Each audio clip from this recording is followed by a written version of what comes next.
مفسرین کرام نے اس بارے میں فرمایا کہ ایک تو اللہ رب العزت اور اس کے رسول سے خیانت سے منع کیا گیا،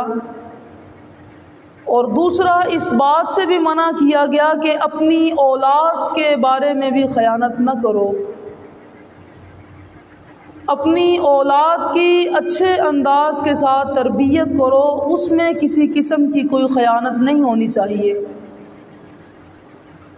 اللہ رب العزت نے ایک اور مقام پر فرمایا، یا ایھا الذین آمنوا قوا انفسکم واہلیکم نارا وقودھا الناس والحجارہ، کہ اے ایمان والو، قوا انفسکم واہلیکم، تم خود بھی اور اپنے اہل خانہ کو بھی اس آگ سے بچا لو جس کا ایندھن پتھر اور انسان ہے۔ تو یہاں پر حضرت سیدنا علی المرتضیٰ مشکل کشا شیر خدا رضی اللہ تعالیٰ عنہ فرماتے ہیں کہ قوا انفسکم واہلیکم، اللہ رب العزت نے یہ جو فرمایا کہ تم اپنے آپ کو اور اپنے اہل خانہ کو آگ سے بچا لو، تو اس سے مراد کیا ہے؟ حضرت سیدنا علی المرتضیٰ رضی اللہ تعالیٰ عنہ فرماتے ہیں کہ اس سے مراد ہے کہ تم علموہم وادبوہم، تم اپنی اولاد کو اچھی تعلیم دو اور ان کی اچھی تربیت کرو، کہ جب تم اپنی اولاد کو، اپنے اہل خانہ کو اچھی تعلیم دو گے اور اس کے بعد ان کی اچھی تربیت کرو گے، تو گویا ایسے ہی ہے کہ تم نے انہیں جہنم کی آگ سے بچا لیا۔ آج ہمیں اپنی اولاد کو، جہاں پر ہم دوسری تعلیم کے قائل ہیں کہ وہ بھی دینی چاہیے، اپنی اولاد کو عصری علوم بھی پڑھانے چاہیے، لیکن اس سے قبل یہ بات لازمی ہے کہ ہم اپنی اولاد کو سب سے پہلے دینی تعلیم کی طرف راغب کریں، ان کو دینی تعلیم سکھلائیں۔ حضرت سیدنا علی المرتضیٰ رضی اللہ تعالیٰ عنہ بھی یہی فرما رہے ہیں، فرمایا کہ اگر تم نے اپنی اولاد کو اچھی تعلیم دے لی، وَأَدِّبُوهُمْ، اور تم نے ان کی اچھی تربیت کر دی، ان کو اچھا ادب سکھلا دیا، تو پھر تم ان کو اس آگ سے بچا لو گے جو اللہ رب العزت نے ان کے لیے تیار کی ہوئی تھی، جس کا ایندھن پتھر اور انسان تھے۔ اور اسی آیت کی تفسیر میں حضرت امام حسن بصری رضی اللہ تعالیٰ عنہ فرماتے ہیں کہ اللہ رب العزت کے اس فرمان کہ قوا انفسکم واہلیکم، کہ تم اپنے آپ کو اور اپنے اہل خانہ کو آگ سے بچا لو، اس سے مراد یہ ہے کہ تم اللہ رب العزت کی اطاعت کا حکم دو ان کو، تم اپنی اولاد کو اللہ رب العزت کی اطاعت کرنے کا حکم دو، اور تم اللہ رب العزت کی محبت ان کو سکھلاؤ، ان کے دل میں ادب پیدا کرو۔ جب تم نے ایسا کام کر لیا تو یہ ایسے ہی ہے کہ جیسے تم نے اپنی اولاد کو آگ سے بچا لیا۔ اور حضرت سیدنا امام غزالی علیہ الرحمہ وہ بھی اسی آیت کی تفسیر میں فرماتے ہیں کہ آپ نے فرمایا کہ اپنے اہل خانہ کو اور خود کو جہنم کی آگ سے بچانے کا مطلب یہ ہے کہ تم ان کو دین محمد صلی اللہ علیہ وآلہ وسلم کی تعلیم سکھلاؤ، تم انہیں حضور صلی اللہ علیہ وآلہ وسلم کا دین پڑھاؤ، حضور صلی اللہ علیہ وآلہ وسلم کی شریعت سے ان کو آگاہ کرو، اور حضور صلی اللہ علیہ وآلہ وسلم کی محبت ان کو سکھلاؤ۔ اس کی بہت ہی خوبصورت مثال اس کے ذریعے ہم اس بات کو سمجھ سکتے ہیں کہ کسی بھی پھل کی، کسی بھی پھول کی جب پنیری تیار کی جاتی ہے تو اس پنیری کو تیار کرنے سے قبل اس کو ایک خاص ماحول دیا جاتا ہے، اس کو گرمی سے بچایا جاتا ہے، اس کی پروٹیکشن کا اہتمام کیا جاتا ہے، اور انسان وہی فائدہ اٹھاتا ہے جو اپنی پنیری کو اپنے شجردار درخت ہونے سے قبل اس پنیری کی حفاظت کرتا ہے، اس کو گرم سرد موسم سے بچا کر رکھتا ہے۔ جب انسان اپنی اس پنیری کی حفاظت کر لیتا ہے تو کل وہی پھر بڑا ہو کر شجر سایہ دار بن جاتا ہے۔ اور اسی طرح اولاد ہے کہ اولاد کی پنیری کی اگر ہم نے آج تربیت کر لی اگر آج ہم نے اس کو گرم سرد چیزوں سے بچا لیا، ان کو گرم سرد موسم سے، گرم سرد حالات سے بچا لیا، تو یہی اولاد پھر بڑی ہو کر ہمارے لیے سائے کا اہتمام کرے گی۔ اور اگر ہم نے درخت کی پنیری کی طرح اس کو موسم کی زد میں چھوڑ دیا تو پھر وہ بھی تباہ ہو جائے گی، جس طرح ہماری اولاد تباہ ہو جاتی ہے اور مختلف وہ جرائم اختیار کر لیتی ہے، چاہے وہ بے ادبی کا جرم ہو، چاہے وہ سگریٹ نوشی کا جرم ہو، چاہے کوئی اور جرم ہو۔ اس لیے آج سے ہمیں اپنی اس اولاد کی پنیری کی حفاظت کرنی ہوگی۔ اور اس کے بعد آج کہ مفکرین حضرات ہمیں براڈ بیس لرننگ کی تعلیم دیتے ہیں، کہ جو یورپ کی تعلیم ہے، اور وہ یہ کہتے ہیں کہ انسان کو اختیار دیا جانا چاہیے کہ جب تک وہ بالغ نہ ہو اس وقت تک اس کو پڑھایا لکھایا نہ جائے، اس وقت تک اس کے مذہب اس کے اوپر کوئی ڈیپینڈ کرنے کا کوئی اختیار نہیں ہے، اس کے اوپر تھوپنے کا کوئی اختیار نہیں ہے۔ لیکن یہ معاشرہ، یہ براڈ بیس لرننگ، یہ بالکل ایک غلط نظریہ ہے۔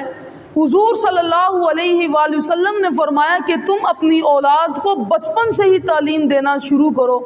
حضور صلی اللہ علیہ وآلہ وسلم کے بارے میں آتا ہے کہ صحابہ اکرام رضی اللہ تعالی عنہم، آپ جب حضور علیہ الصلوۃ والسلام کی مجلس میں جاتے، صحابہ اکرام رضی اللہ تعالیٰ عنہ، تو اپنے بچوں کو بھی ساتھ لے کر جاتے، اپنے چھوٹے جو صاحبزادے ہوتے ان کو بھی حضور صلی اللہ علیہ وآلہ وسلم کے دربار رسالت میں لے کر جاتے، تاکہ وہ شروع سے ہی حضور صلی اللہ علیہ وآلہ وسلم کا ادب سیکھ سکیں، حضور صلی اللہ علیہ وآلہ وسلم کی شریعت سیکھ سکیں۔ حضرت سیدنا امام احمد بن حنبل رضی اللہ تعالیٰ عنہ، ابھی آپ کی بالکل چھوٹی سی عمر ہے، آپ کے صاحبزادے فرماتے ہیں حضرت سیدنا عبداللہ رضی اللہ تعالیٰ عنہ، وہ فرماتے ہیں کہ میں نے چھوٹی سی عمر میں ہی قرآن پاک حفظ کر لیا، اور جب قرآن کریم حفظ کر لیا تو میرے والد حضرت سیدنا امام احمد بن حنبل رضی اللہ تعالیٰ عنہ نے اپنی کتاب مسند امام احمد بن حنبل میرے ہاتھ میں تھما دی، اور فرمایا کہ یہ حضور صلی اللہ علیہ وآلہ وسلم کی 40,000 احادیث کا مجموعہ ہے۔ مسند امام احمد بن حنبل ایسی کتاب ہے جس میں حضور صلی اللہ علیہ وآلہ وسلم کے 40,000 فرامین موجود ہیں۔ تو حضرت سیدنا عبداللہ کہتے ہیں کہ میرے والد نے مجھے بچپن کی حالت میں مجھے وہ کتاب تحفتاً دے دی، اور فرمایا کہ تم نے اللہ رب العزت کے کلام کو تو پڑھ لیا، اب تمہاری ذمہ داری یہ ہے کہ تم رسول خدا محمد الرسول اللہ صلی اللہ علیہ وآلہ وسلم کے فرامین کو بھی پڑھنا شروع کرو۔ اور اس کے بعد حضرت سیدنا شافعی رحمۃ اللہ علیہ، محمد بن ادریس شافعی رضی اللہ تعالیٰ عنہ، آپ نے 7 سال کی عمر میں قرآن کریم مکمل حفظ کر لیا، اور اس کے بعد آپ نے مختلف کتابوں کو حفظ کرنا شروع کیا، جس میں موطا امام مالک وہ قابل ذکر ہے، حدیث کی کتاب ہے۔ تو حضرت سیدنا امام شافعی رضی اللہ تعالیٰ عنہ، انہوں نے اس بات کو نہیں سوچا کہ بھائی جب میں بڑا ہوں گا تو اس کے بعد میں دین کی تعلیم حاصل کرنا شروع کروں گا، نہیں، آپ نے دین محمد صلی اللہ علیہ وآلہ وسلم کو شروع سے ہی اپنا شعار بنا لیا۔ تو آج ہمیں بھی اس بات کی طرف توجہ دینی ہوگی اور اپنی اولاد کو اس بات کی طرف راغب کرنا ہوگا کہ محمد الرسول اللہ صلی اللہ علیہ وآلہ وسلم کے فرامین کو شروع سے ہی اپنے دل میں جگہ دینی چاہیے۔ اور پھر حضور صلی اللہ علیہ وآلہ وسلم نے فرمایا کہ اپنی اولاد کو 3 باتیں وہ شروع سے ہی سکھاؤ۔ 3 باتیں کون سی؟ آپ نے فرمایا حب نبیکم، اپنے نبی کی محبت ان کو شروع سے ہی سکھا دو، وحب اہل بیتہ، میرے اہل بیت کی محبت ان کو شروع سے سکھلاؤ، اور فرمایا کہ قرآن کو پڑھنا ان کو شروع سے سکھلانا شروع کر دو۔ یہ 3 ادب اللہ رب العزت کے محبوب صلی اللہ علیہ وآلہ وسلم نے فرمایا، جو آج ہمیں اپنی اولاد میں یہ منتقل کرنے ہیں، ان کو یہ باتیں سکھلانی ہیں کہ ہماری اولاد میں شروع سے ہی اپنے محبوب صلی اللہ علیہ وآلہ وسلم کی محبت موجود ہو، حضور علیہ الصلوۃ والسلام کے اہل بیت کا پیار ان کے دلوں میں موجود ہو، اور قرآن کریم کی قرات، قرآن کریم کو پڑھنا شروع سے ہی ان کا شعار بن جانا چاہیے۔ آج دیکھتے ہیں کہ بچہ بالکل چھوٹا سا ہوتا ہے، وہ انگلش تو فر بولتا ہے، لیکن ایسا بھی دیکھا گیا کہ قرآن کریم کی تعلیم سے وہ بالکل ناآشنا ہے۔ اور پھر اس بات کو آپ بھی محسوس کریں گے کہ جس اہتمام کے ساتھ آج ہم اپنے بچوں کو اسکول کی تعلیم دینے کے لیے بھیجتے ہیں. یہ کسی چیز کی نفی نہیں کر رہا، کسی چیز کے منافی نہیں یہ بات. جس اہتمام کے ساتھ ہم اپنے بچوں کو عصری تعلیم دینے کے لیے بھیجتے ہیں، اس اہتمام کے ساتھ کبھی ہم نے ان کو دین محمد صلی اللہ علیہ وآلہ وسلم سکھانے کے لیے بھی بھیجا.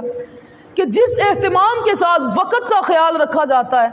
پھر ان کی پڑھائی کا خیال رکھا جاتا ہے، پھر ان کے یونیفارم کا لحاظ رکھا جاتا ہے. آج دیکھتے ہیں کہ مدرسوں میں بچے وہ بالکل عجیب لباس میں مدرسوں میں آ رہے ہیں، اور ان کی وہاں پر آنے کی کوئی ٹائمنگ نہیں ہے، جبکہ یہ بات اسلام کے بالکل مخالف ہے. صحابہ اکرام رضی اللہ تعالیٰ عنہ وہ اپنے بچوں کو حضور صلی اللہ علیہ وآلہ وسلم کی بارگاہ میں وقت پر لے کر جاتے، اور حضور صلی اللہ علیہ وآلہ وسلم بھی ان کو دین کی تعلیم سکھلاتے.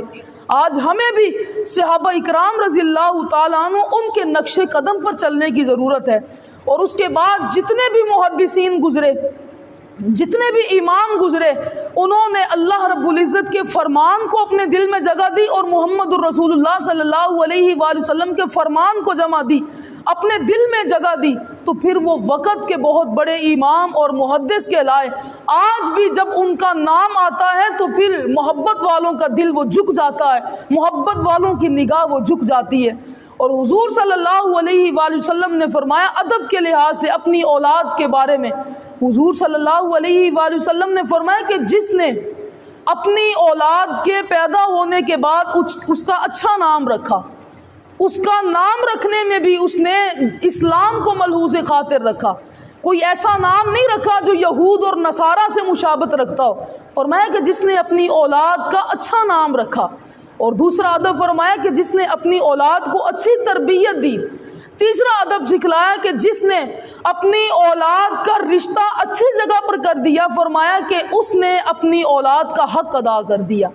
اور رشتہ کرنے میں بھی حضور صلی اللہ علیہ وآلہ وسلم نے ہمیں ادب سکھلایا. کوئی بھی ایسی جگہ نہیں جہاں پر رسول اکرم صلی اللہ علیہ وآلہ وسلم بطور نمونہ ہمارے سامنے، بطور ماڈل ہمارے سامنے موجود نہیں ہے. حضور صلی اللہ علیہ وآلہ وسلم نے فرمایا جب تمہارے پاس کوئی رشتہ ایسا بندہ لے کر آئے جس کا دین بھی اچھا ہو، جس کا اخلاق بھی اچھا ہو، تو فرمایا پھر دیری نہ کیا کرو، اس رشتے کو فوراً قبول کر لیا کرو. لیکن آج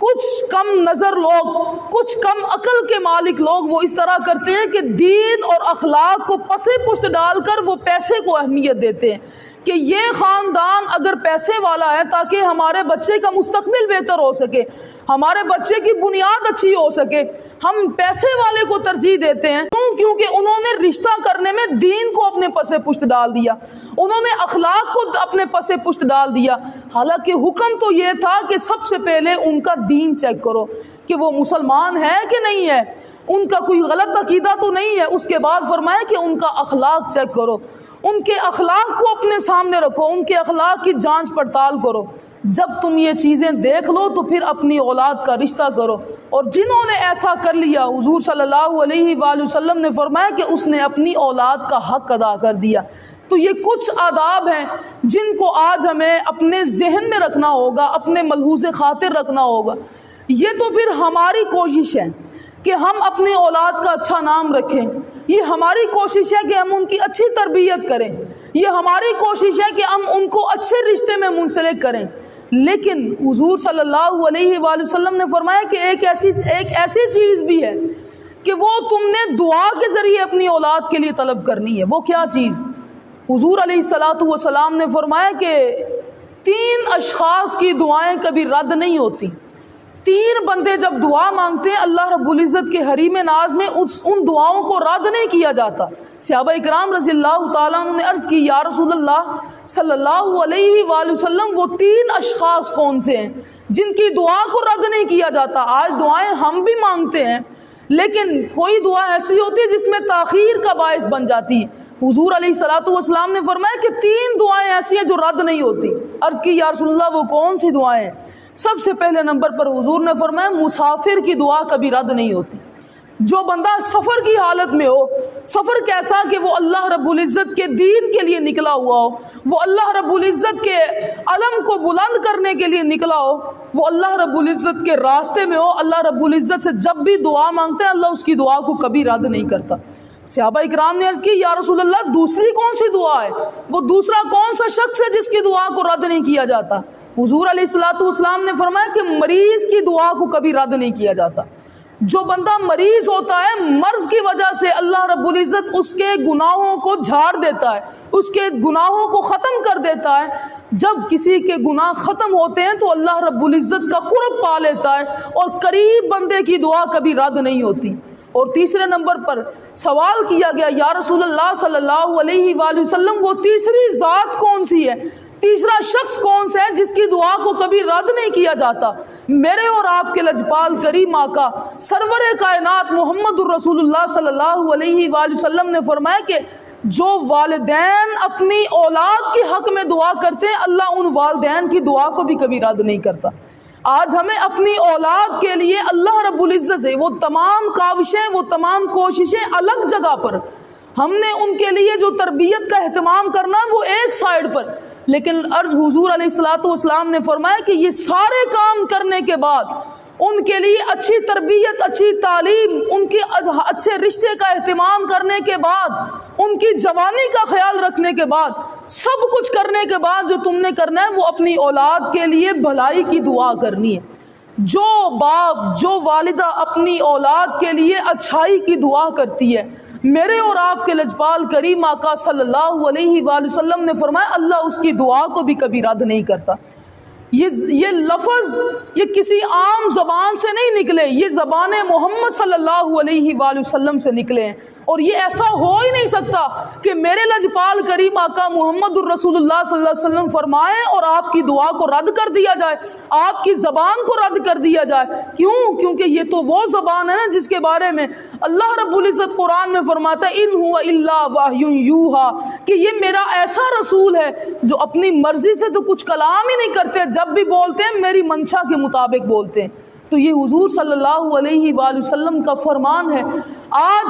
اگر ہم چاہتے ہیں کہ ہماری اولاد وہ ترقی کی سیڑھیاں چڑھ سکیں، اگر آج ہم چاہتے ہیں کہ ہماری اولاد کا مستقبل اچھا بن سکے، تو سب سے پہلا کام ہم نے یہ کرنا ہے کہ ان کا نام اچھا رکھیں، اور اس کے بعد ان کی تربیت میں کسی قسم کی کوئی ڈھیل نہ کریں، اور اس کے بعد ان کو اچھی تعلیم دلائیں، ان کو اچھی جگہ پر آپ تعلیم کے لیے بھیجیں، وہ عصری تعلیم ہو یا دینی تعلیم ہو۔ عصری تعلیم بھی اس کائنات کا حصہ ہے، اس کا لازمی جز ہے۔ اور اس کے بعد فرمایا کہ دینی تعلیم کو بھی تم فراموش نہ کرو۔ ایسی قومیں جو دین کو فراموش کرتی ہیں پھر اللہ رب العزت ان کو فراموش کر دیتا ہے۔ آج ہمارا حال اتنا بدتر کیوں ہو چکا؟ بدتر سے بھی ابتر ہو چکا ہے۔ اس کی وجہ یہ کہ ہم نے فرمان رسول اکرم صلی اللہ علیہ وآلہ وسلم کو اپنی زندگیوں کا حصہ نہیں بنایا۔